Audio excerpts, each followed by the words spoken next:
On paper, Left Alive sounds like a great game, with beautiful key art from Yoji Shinkawa on display, as well as a director who helped produce the Armored Core series at the helm, all while being a stealth action game set within the Front Mission universe. Stealth, mechs, great art direction, how did he mess that up? Well, as it turns out, Left Alive is just another example that things can still go terribly wrong, regardless of how many cool concepts or people you have working on them. This freaking hurts! Left Alive starts out promising. As mentioned, the story is set within the Front Mission universe in a conflict between two fictional countries, Ruthenia and Darmonia, that are broken up between 3 different characters and perspectives across 14 chapters. The story in Left Alive is a tale of attempting to escape a war-torn city, government conspiracies, and revenge. You're first introduced to Mikhail, a Wanzer pilot, the mechs of this universe, who's left to fend for himself after his Wanzer and friends are put out of commission.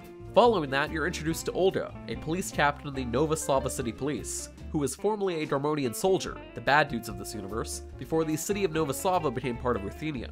Then you have Leonid, which to sum up without major spoilers is a former rebel leader who's been framed for murder. Yeah, yippee. Voice acting ranges from decent to sounding like they gave up after a single take and just rolled with it. The art direction is on point though, which isn't surprising given Yoji Shinkawa's involvement. Hell, they made sure to even include Kojima Productions right next to his name at the bottom of the main menu. Left Alive's art direction stands out, with a properly tense and solid soundtrack as well.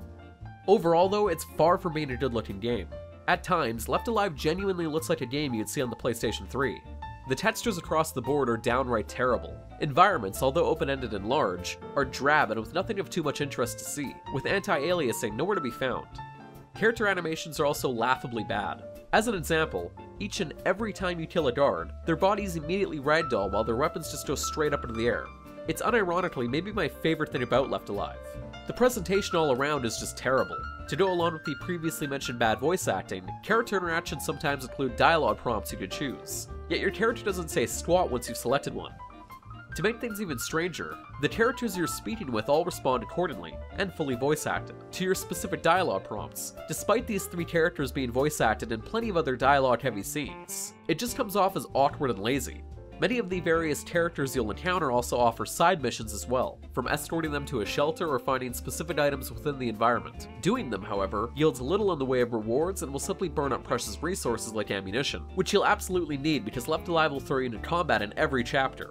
Yes, despite this seemingly being a stealth-focused game, each chapter will have numerous sections that will require you to engage in combat, and it's absolutely awful. Weapons feel stiff to control and use, and ammo most of the time is scarce, forcing you to rely on crafted items such as molotovs, bombs, traps, and so on. Regardless, enemies still soak up tons of damage, even on the easiest difficulty settings. Thankfully, their AI is dumb as bricks. Most of the time.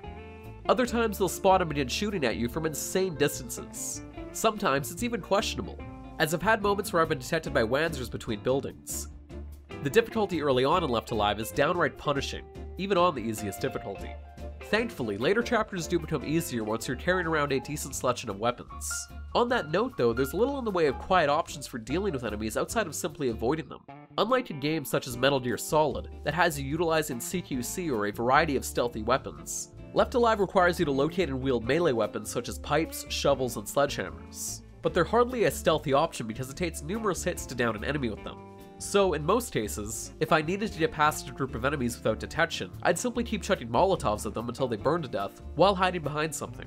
Combine this with the fact that Left Alive also has very few checkpoints and manual saving locations, and you'll quickly become infuriated like I was after losing upwards of 20 minutes of progress thanks to cheap deaths or bullshit AI. It's one of the main reasons why it took so long to even finish my review for this game, as I was constantly stuck in the loop of making and losing progress, ultimately resulting in me losing my patience and playing something better. Cheer up, crew cut. You taking notes?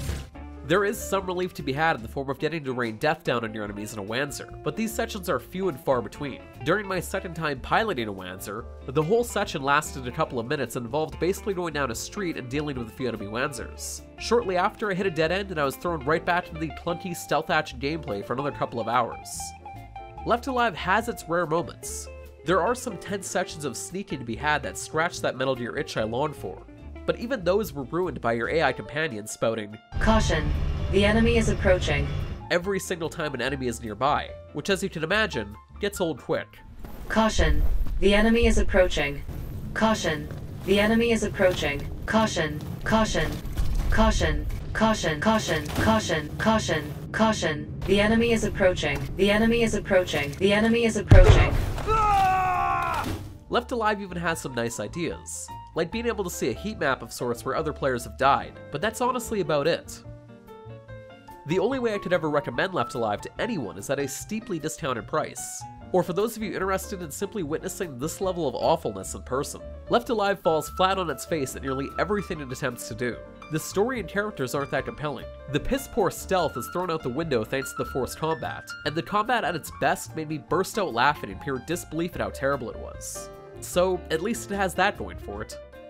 But for more written reviews, previews, original features, and more, be sure to head on over to Destructoid.com.